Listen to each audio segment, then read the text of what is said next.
जब से मैं मार्केट में हूँ एक चीज़ इन्वेस्टर्स के अंदर हमने कॉमन देखी है और क्या मैंने देखा है वो चीज़ मैं आपके साथ शेयर करता हूँ और फिर आगे मैं उस पर डिटेल्स में बात भी करने वाला हूँ। बहुत ही काम की वीडियो है। अगर मैं गलत हूँ तो आप मुझे करेक्ट करने की कोशिश कीजिएगा। मुझे पता है बी फिनेंसर फैमिली में ज़्यादातर लोग इन्वेस्टर्स हैं और अच्छे खासे पढ़े लिखे एजुकेटेड लोग हैं।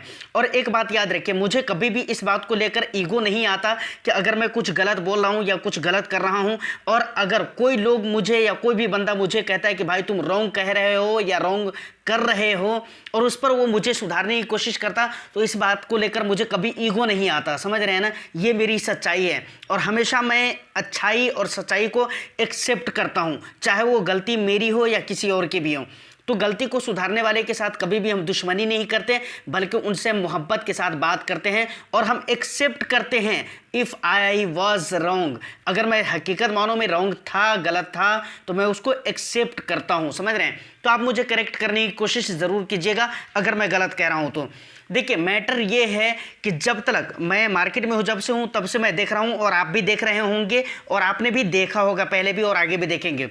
मार्केट में जब तक सही रिटर्न्स मिल रहे हो, मार्केट की कंडीशन जब तक सही हो, रिटर्न्स अच्छे खासे मिल रहे हो, तब तक ज़्यादातर इन्वेस्टर्स, देखिए मैं सबकी बात नहीं कर रहा हूँ, लेकिन ज़्यादातर इन्वेस्टर्स ऐसे हैं जिन्हें इस बात से कोई मतलब नहीं होता कि इन्वेस्टमेंट की स्ट्रैटेजी क्या होनी चाहिए, हमारा रिस्क प्रोफाइल क्या है, इससे उनको कोई मतलब नहीं होता। उनके इन्वेस्टमेंट के तरीके कैसे होने चाहिए, इससे कोई मतलब नहीं होता। उसके अलावा और भी बहुत सारी चीज़ें हैं, किस तरह के फंड लेने चाहिए, क्या करने चाहिए, नहीं करने चाहिए, इन चीज़ों से कोई मतलब नहीं होता। कब तक? जब तक मार्केट अच्छी कंडीशन में है, मार्केट में अच्छे रिटर्न्स मिल रहे हैं, अच्छे रिवॉर्ड मिल रहे हैं। ये सारे प्रॉब्लम कब होने लगते हैं, कब लोगों को ये चीज़ खलने लगती है और कब वो जानना चाहते हैं कि अभी हमें क्या करना चाहिए मार्केट में? जब मार्केट में गिरावट होने लगे, उस वक्त आपने देखा होगा कि इन्वेस्टर्स, ज़्यादातर लोग परेशान होते हैं और ये पूछते हैं कि अभी हमें क्या करना चाहिए मार्केट में। क्या हमें अभी अपने फंड को सेल कर देना चाहिए या फिर रिप्लेसमेंट करना चाहिए फंड को, आई मीन के मतलब एक फंड से दूसरे फंड को चेंज कर देना चाहिए या फिर फंड से एग्जिट हो जाना चाहिए, पूरे पैसे रिडीम कर लेना चाहिए, एसआईपी बंद करना चाहिए।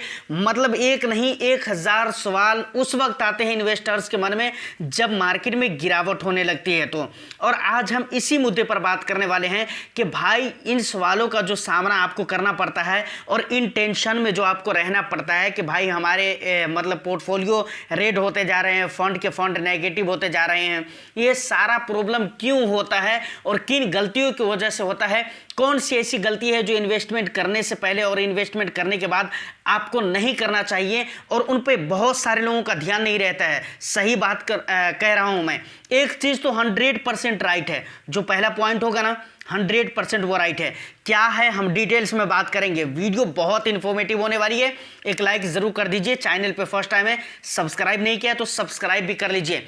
और आपको कोई भी प्रॉब्लम हो, कोई भी दिक्कत हो, आप मुझे इंस्टा पे मैसेज कर सकते हैं। इंस्टाग्राम की लिंक आपको डिस्क्रिप्शन में मिल जाएगा। ट्विटर पे भी आप मुझे फॉलो कर सकते हैं, वहाँ भी आप मुझसे बात कर सकते हैं। मैं 100% मैं आपको रिप्लाई करूँगा। चलिए हम बात करते हैं कि आखिर ये प्रॉब्लम आती ही क्यों है। सबसे बड़ी बात कि ये प्रॉब्लम आती ही क्यों है। देखिए, अक्सर एक गलती, मैंने कहा ना पहला पॉइंट जिस पे हम बात कर रहे हैं 100% ये राइट है। अगर राइट नहीं होगा तो आप मुझे करेक्ट करिएगा। पहली गलती क्या होती है पता है आपको? जब हम इन्वेस्टमेंट करने के बारे में सोचते हैं, जब हम फंड का सिलेक्शन कर रहे होते हैं, जब हम अपने लिए फंड चुन रहे होते हैं कि भाई हमें किस फंड में निवेश करना चाहिए, उस वक्त एक गलती जो कॉमनली करते हैं हम लोग, वो क्या करते हैं, हम अपने हिसाब से फंड का सिलेक्शन नहीं करते हैं और उस वक्त फंड का सिलेक्शन जो होता है वो अपने रिस्क के हिसाब किताब से नहीं होता है। टाइम हॉरिजॉन को भी हम नहीं देखते हैं, कभी कभी टाइम को देखते भी है लेकिन रिस्क को तो देखते ही नहीं है। हम सिर्फ और सिर्फ फंड सिलेक्शन के टाइम पे हम रिटर्न्स को प्रेफर करते हैं और रिटर्न्स पे मेरी खास नज़र रहती है। रिटर्न्स को देखकर हम फंड का सिलेक्शन करते हैं और ये सबसे बड़ी गलती होती है। समझ रहे कि नहीं? सबसे बड़ी गलती।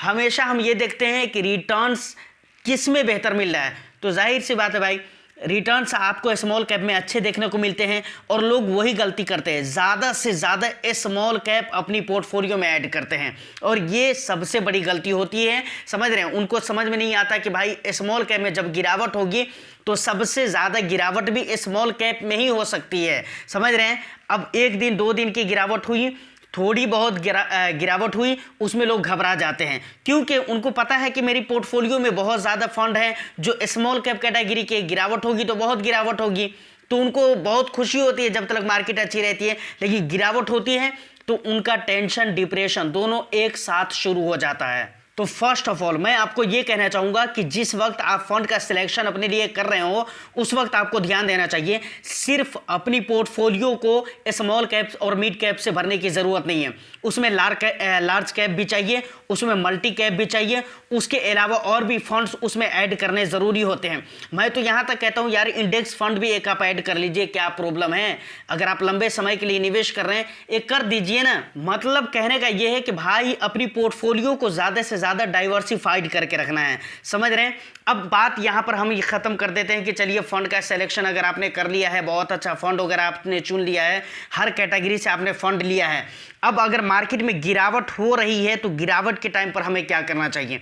देखिए गिरावट के टाइम पे अक्सर लोग क्या गलती करते हैं, एसआईपी को रोक देते हैं, पॉज कर देते हैं, जबकि ये चीज़ नहीं करना चाहिए। आपको अनुशासित रहना चाहिए मार्केट में। कहने का मतलब ये है कि आपको अपना एक रूल रेगुलेशन होना चाहिए कि मेरी एसआईपी किसी फंड में अगर चल रही है तो मतलब चल रही है, मार्केट में गिरावट हो रही है तो आपको टेंशन नहीं लेना है क्योंकि ऑलरेडी आपने अपनी पोर्टफोलियो को डाइवर्सिफाइड करके रखा हुआ है।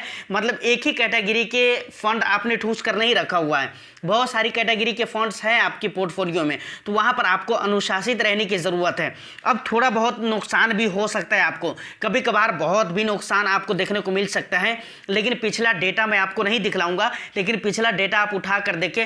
2000 देखिए कोविड की मैं बात करता हूँ, कोविड के टाइम पर बहुत सारे लोगों ने अपने पोर्टफोलियो को मतलब रिडीम कर लिया था, फंड से अपने पैसे निकाल लिए थे, लेकिन आप पूछ कर देखिए वो लोग जो 2020 में कोविड के टाइम पे मार्केट में बने रहे और अनुशासित तौर पे उनका निवेश होता रहा, उनसे आप पूछ कर देखिए जो बंदा ऐसा बना और ऐसा मार्केट के साथ बने रहा उसका रिटर्न्स इतना हाई लेवल का हुआ जिसका जवाब नहीं है। उसकी रिकवरी आप देखेंगे तो शायद आपको विश्वास ही नहीं होगा। और यही होता है मार्केट में कि जब भी बड़ी गिरावट होती है उसमें अगर अनुशासन है आपके अंदर और रेगुलर आप निवेश कर रहे हैं तो यकीन मानिए आने वाला टाइम में जो रिकवरी होगी ना वो सोच से बढ़कर होने वाली है। और ये जो मैं बोल रहा हूँ ना आपको डेटा मैं दिखलाना चाहूँ तो दिखला सकता हूँ, समझ रहे हैं, लेकिन ज़रूरत नहीं है, बिल्कुल खुले अखबार की तरह है। 2020 और कोविड के टाइम को कौन नहीं जानता है, कौन नहीं जानता है, मेरे को ये बताइए। हर कोई जानता है, हर बंदा जानता है। आप देख लीजिए रिजल्ट क्या रहा था उस टाइम का। तो अनुशासन बहुत ही ज़रूरी है। गिरावट होने लगी उस टाइम आपको घबराना नहीं है। और दूसरी बात, उस टाइम पे कुछ लोग अपने स्टॉक को या फिर अपने फंड को बेच देते हैं, मतलब उससे निकल जाते हैं, समझ रहे हैं ना, उसको सेल कर देते हैं, तो ये चीज़ भी आपको नहीं करना है। तो फाइनली इस वीडियो को बनाने का मेरा 2 मकसद है। सबसे पहला मकसद तो ये था कि जिस वक्त गिरावट होने लगती उस वक्त आप परेशान होने लगते हैं। मुझे पता है मार्केट अभी रिकवर हुई, अभी गिरावट हुई थी, अभी रिकवर हो गई है, समझ रहे हो, तो आपको कोई टेंशन नहीं होगा और इन बातों से आपको अभी कोई लेना देना होगा नहीं, समझ रहे हैं। लेकिन फिर भी मेरा काम है, मैं कह देता हूँ कि देखिए जो गिरावट जो होती है उस टाइम पे जो आप घबराते हैं उससे पहले आपको सोचना चाहिए, मतलब इन्वेस्टमेंट करने के टाइम पर ही आपको सोचना चाहिए और अलग अलग कैटेगरी के फंड आपको लेने चाहिए। दूसरी बात, अगर आपने अलग अलग कैटेगरी के फंड को लेकर रखा हुआ है और मार्केट में जब गिरावट हो रही है तो उस वक्त आपको घबराना नहीं है, फंड से निकलना नहीं है, अपने स्टॉक को सेल नहीं करना है। अगर आप स्टॉक मार्केट में है तो, और अगर म्यूचुअल फंड में है तो फंड से आपको एग्जिट नहीं करना है, अपने आप को रिडीम करने की ज़रूरत नहीं है, बल्कि वहाँ पर आप फ़ायदा उठाइए मार्केट का। मैं तो ये कहता हूँ कि मार्केट जितना गिरे मार्केट, कोई टेंशन नहीं है, क्योंकि मुझे पता है कि मार्केट गिर रही है, रिकवरी अच्छी खासी होनी है, और जिस बंदे ने टॉपअप कर दिया उसकी रिकवरी तो और अच्छे लेवल की होने वाली है। तो इस वीडियो में ये 2 चीज़ें बताना मेरा मकसद था। उम्मीद करता हूँ कि वीडियो आपको अच्छी लगी हो। इस तरह के कंटेंट अगर आप देखना पसंद करते हो तो वीडियो को लाइक कर दीजिए, शेयर कर दीजिए और चैनल को सब्सक्राइब ज़रूर कर लीजिए। और हर वो लोग जो लोग इस तरीके के कंटेंट देखते हैं उन तक ये वीडियो ज़रूर शेयर कर दें। फिर मैं मिलता हूँ किसी नेक्स्ट वीडियो में, जब तक के लिए all the best. Thank you for watching.